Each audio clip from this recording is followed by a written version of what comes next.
Welcome back to Obsession Engineering and another instalment of the Franco Bourne Fireblade. In the last episode we got pretty much all of the road kit stripped off the bike, so today I actually need to start doing some building, which is considerably more exciting. Since the last episode I've also been away for a few weeks doing some gas turbine work, and while I've been away lots of things have arrived, so I have now got basically everything to build the Fireblade into a Superstock bike. The only thing I'm slightly lacking now is time, because in 2 weeks' time this is going to be in a van going to Spain to go testing, so I can't really be dilly-dallying too much more. The plan today is to get the kit, wiring, loom and ECU on the bike, because if I'm honest, that's the bit I find quite daunting, because wiring is magic, basically. So I'm going to go upstairs, grab a box with HRC on it, and then start scratching my head. In this box is a lot of wiring and an instruction book. Well, at least I'm hoping it's an instruction book and not just a parts list, but I am going to open that in a second and find out. So what else is in the box? So, a wiring loom in a bag. And then there are brackets, CDs, which I find a little bit odd in this day and age. They've sent the software for the laptops and stuff on CDs. I've already actually got it on my laptop. Complicated is the word I would use for that. And then there's like little adapter leads. Oh, that's a clutch pack, we'll ignore that. That's an ECU. And what I need to do is make sure all of this fits in the right place on the bike so it'll actually all function and talk to each other. So I think the first thing to do is open the book and have a look inside here. This little book, when I had a look on the internet, was £95. That seems like a lot of money, but it does have HRC written on it, so that accounts for some of it. It's a good start. There's a picture of a motorbike. We've got lovely descriptive pictures of where little connectors go and where those block connectors go behind the dash and where the IMU goes and the cable routing you'd use if you're using the kit water bottle. We are not using a kit water bottle. And some of this stuff.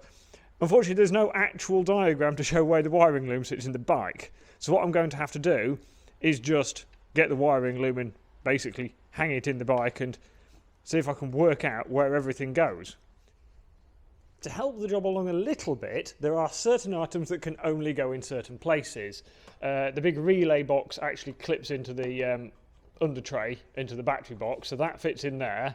I've taken it out and back in 3 times to get everything to run correctly, so that fits there. And I think this big cable runs behind it because that sort of makes sense to where it sits, but it's not a perfect fit, as you can see, because it's pushing on there, so there will be some rearranging yet. Then the plastic sort of carrier for the loom, which is the standard wiring loom carrier because it's even got ABS piping bits on it, that clips into the bottom of the under tray. And then there are a couple of little clips that sit into the frame behind here, and it sort of sticks out there. So that will sit on top of the airbox and go to the ECU and a few airbox top connectors, and then there's a massive wiring down there.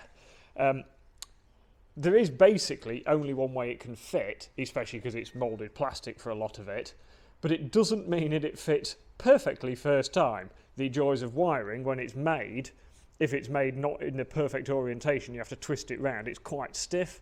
So it is all fitting, it's not exactly falling in though. Progress is definitely not quick today. If I was doing this in real time, you would have been watching a lot of adverts and it would have been an excellent cure for insomnia. The next job then is to get the throttle bodies back in so that a selection of the connectors that will go to those I can actually connect up. Of course, being it's HRC and kit, it's not as easy as just fitting the throttle bodies back on as they came off.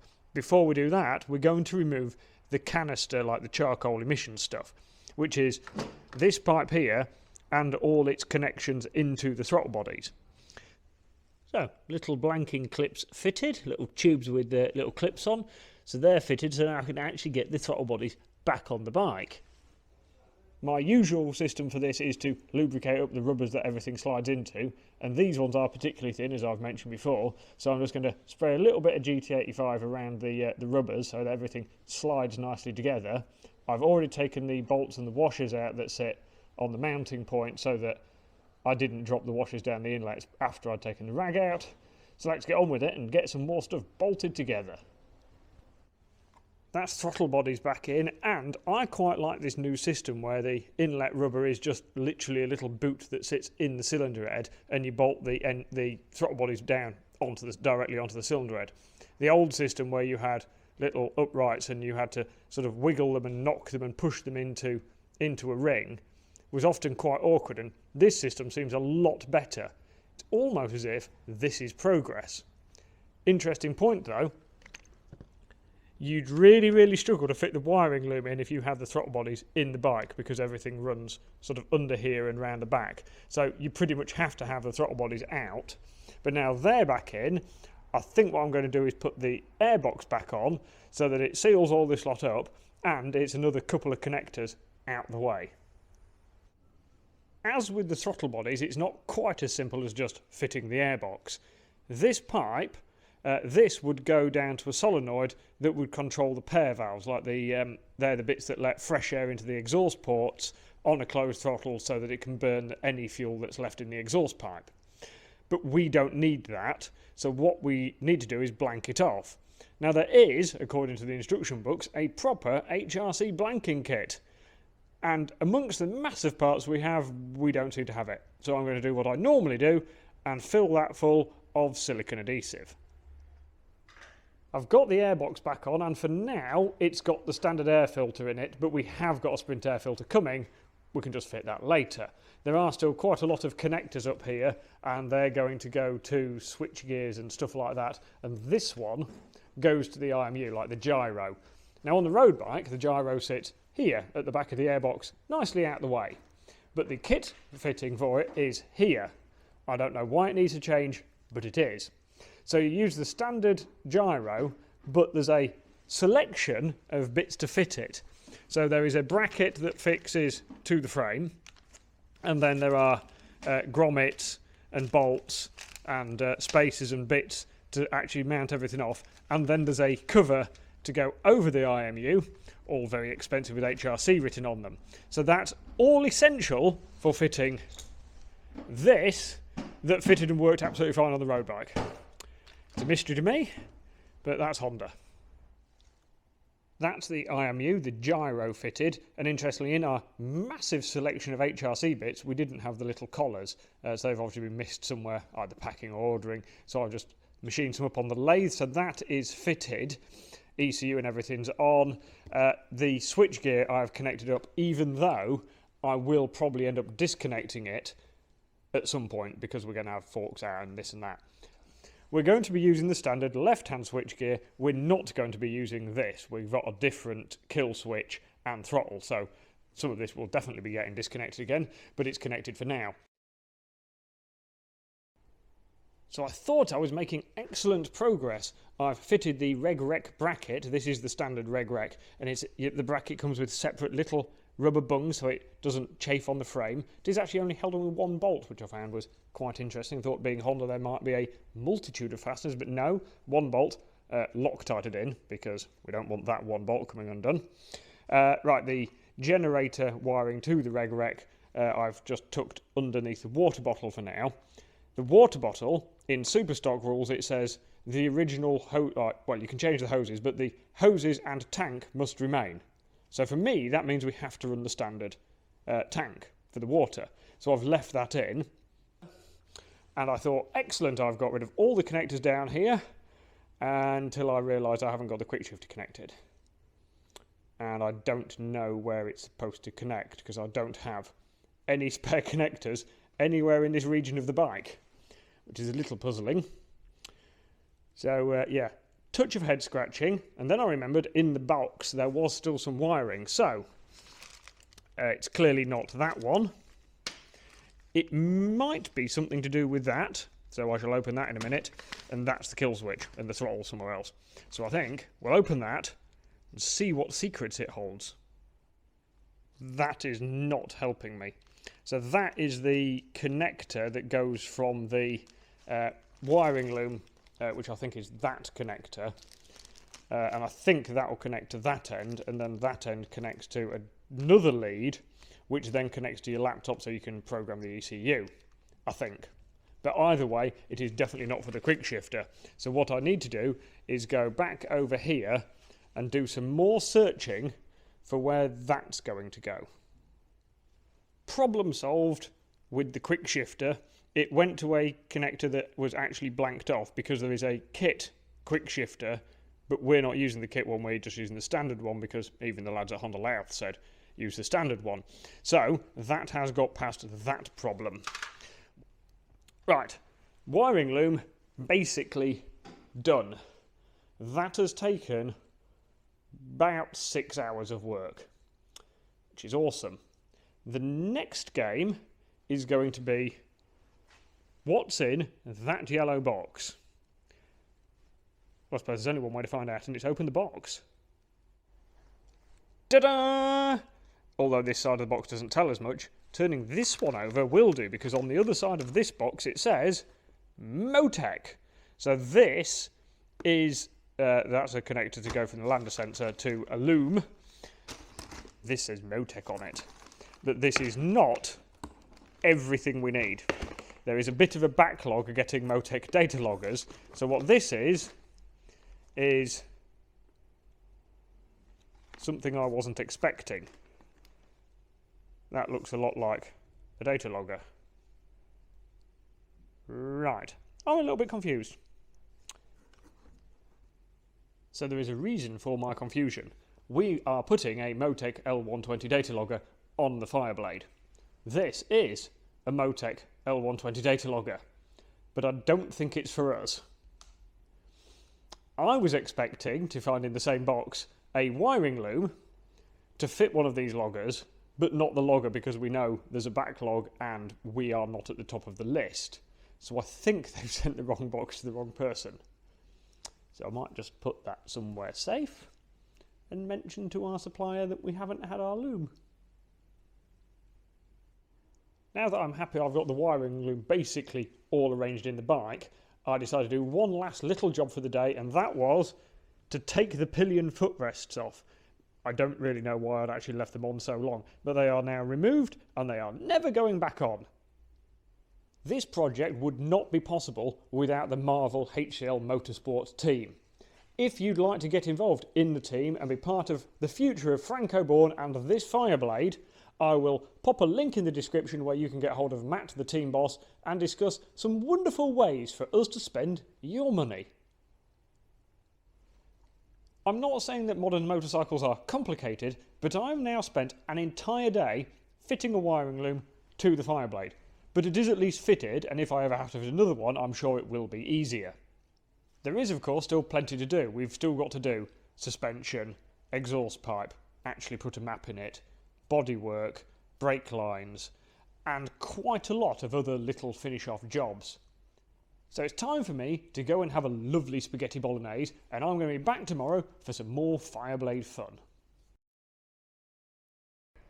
Good morning, back from the Obsession Engineering workshop. After yesterday's wiring loom installation, today we're going to be doing more interesting jobs, and I've got Pete helping me, so that's going to take a load of the strain off me because we can share the workload, which means I can make Pete do the jobs I don't like. Do you think so? In preparation for exhaust pipe fitting, Pete has taken the radiator off and the oil cooler is loose, so that will come off in a minute. And then he's gone to get the big box. Pete is delving into the box with the new Arrow Pista system in it. Yeah. And what's it called? The Pista system. Pista. P-I-S-T-A. Right, this is the Pista silencer. Ooh. And this is the first version in the UK of the new, longer silencer, because the system they've been using all through Europe won't pass noise test in the UK. So the importer and me, we've had a discussion and they've made a longer silencer for us. So it's fancy. The end looks very loud, but the perf down the middle isn't too bad. Fancy edge thing on it. Looks nice, doesn't it, Pete? It does, and it says not for road use on that strap. Strangely enough, not for road use. Yeah. Right, all the other bits of pipe in here, everything is titanium, the welding is lovely, and hopefully it'll fit quite easily. Peter's started fitting the exhaust and realised we probably don't need to take the oil cooler off, but the bolts here that hold the oil cooler pipes on with a little bracket, he has decided we're going to drill those and lock wire them to the pipe so that they can't ever come undone without us actually undoing them properly. So Pete's off just drilling those in the workshop, and while he's doing that, I'm going to take the forks out. Also got a little bit of an update on the data logger. So yesterday we had a box turn up with a Motec data logger in it that we weren't expecting, and it turns out the loggers had actually appeared in the country earlier than expected, so the logger that is here is actually for us, but the loom that we're waiting for isn't going to be here until next week because one of the suspension pots isn't in the country yet. So we got the stuff the opposite way around to expected, but at least that means before we go to Spain we should have full data logging on the Fireblade. I've got the brake calipers off, but before I actually take the forks out, I'm going to take a measurement from this point here, the bottom of the stanchion, to the bottom yoke. And I need that measurement with the fork fully topped out, so that when I fit the new internals, I can get the same measurement from there to give us the same geometry of the bike. Basically, in case the new internals are a different length, which is distinctly possible, I want to know where the bike is sitting, like ride height sort of stuff. So I need that measurement, and then obviously I'll redo that measurement when we've got the new cartridges fitted. This is the Ohlins fork out of our Fireblade, or at least it's one of them, because the other one is in bits on my bench already. It's the first time I've stripped one of these Ohlins forks, and I'm actually quite impressed with what's inside it. This is a proper sealed gas pressurised cartridge kit. So this cylinder with the gold bit on the end of the bottom of the fork leg, that is the gas cylinder for the cartridge. So the idea of having it gas pressurised is you can actually have the damping section of the fork, the cartridge, completely sealed. But because of course the shaft is going in, that has to displace some volume, so therefore you need to pressurise the system with a bit of gas. So there's a separating piston in there, and then when this screws into the fork bottom, the gas pressure basically pushes on the bottom of here, so when this tube goes in, it can push the piston down slightly and just displace a bit of the gas. There's advantages to this is the oil inside here doesn't get contaminated with anything at all other than what's inside here. So therefore the oil is more consistent. You can also put a little bit of pressure into the gas, and that reduces cavitation, so the fork works more consistently, especially under high load. So basically you get more consistent damping, you tend to get a little bit more support on the brakes, and the oil basically lasts longer inside the leg. The downside is obviously it costs more to manufacture, it's more awkward to service, but the majority of people will never actually need to service inside the cartridge. They'll just change the fork seals and the outer oil and be done with it. As impressed as I am with the quality of these and the fact it's got fancy electronic adjusters on it, we're not using it. What we're going to do with this is put it in a bag and probably never touch it again. So what we're fitting instead is a Bitubo gas pressurised cartridge kit. So in effect, if I turn this round, this is going to do pretty much the same job. We have the bit with the damping in it, tiny little gas cylinder at the bottom, and that's just a bit to mount it into the bottom of the fork leg. So what's the advantage, you think, of taking away the Ohlins and putting in Bitubo? So there's a bit more surface finish on the shafts and bits to reduce friction. The valving inside here will be different to cope with the demands of racetracks. Changing the springs, which will sit up here, is a little bit quicker with these. And we've got rid of the electronic adjusters, and we're on to manual adjusters for preload and damping. So basically we've got more relevant adjustment, easier adjustment, and a race spec cartridge. So we're building the bike initially with Bitubo in it, and again, there is a reason for this. I am a Bitubo technical centre, so they're like a service centre, so I can get all the parts and I can service the cartridges, and obviously I can buy the equipment at a slightly better price, which is good for the team. Franco, of course, has never tried Bitubo. His ZX6 was on K-Tech, and of course K-Tech is excellent quality, and so is Ohlins. And so in the way of testing, what we're actually going to do is we're going to test the Bitubo that we initially built the bike with, and we're going to try some Ohlins as well. We very much toyed with having K-Tech as the other option to test, but there is a distinct price difference.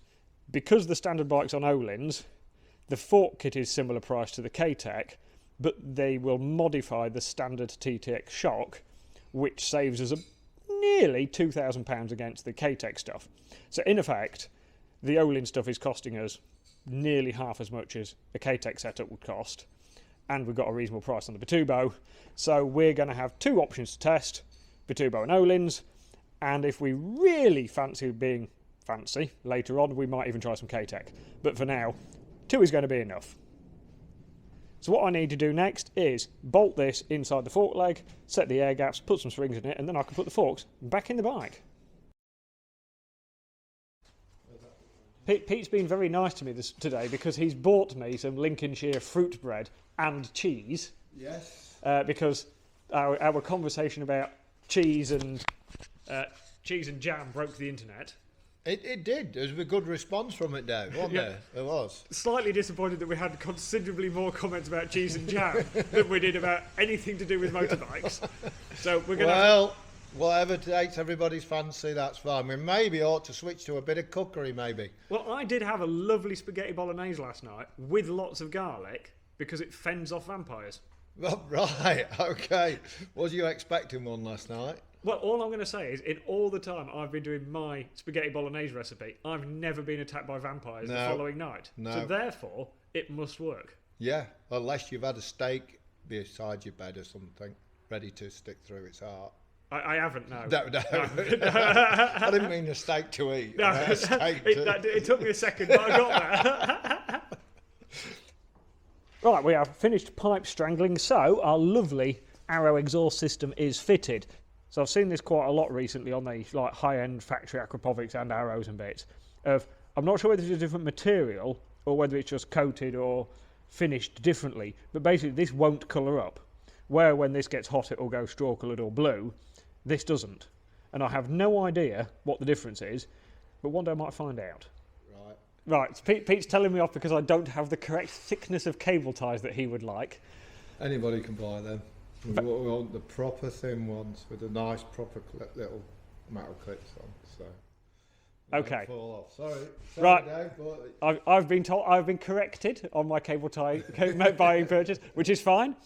Right, Pete has now we've got the exhaust on, put the radiator back on, and is now putting radiator guards back on. So we've got an oil cooler and a radiator guard from Evotech. They're going on. I can put the forks back in, and when I put the forks back in, I need to put the clip-ons on.